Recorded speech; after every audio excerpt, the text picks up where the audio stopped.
As a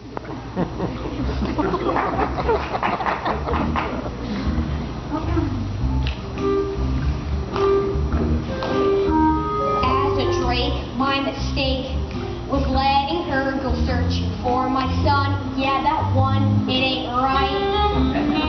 I've spent weeks filling beaks, hearing daddy, daddy, daddy. I'm depressed around the neck, day and night.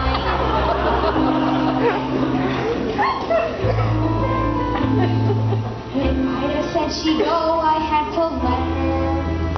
It's a shame because this apron suits her better. Where's the joy in motherhood?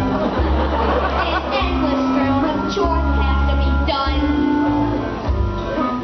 When you think you've seen the back of them, you're back in actual fact, back at square one.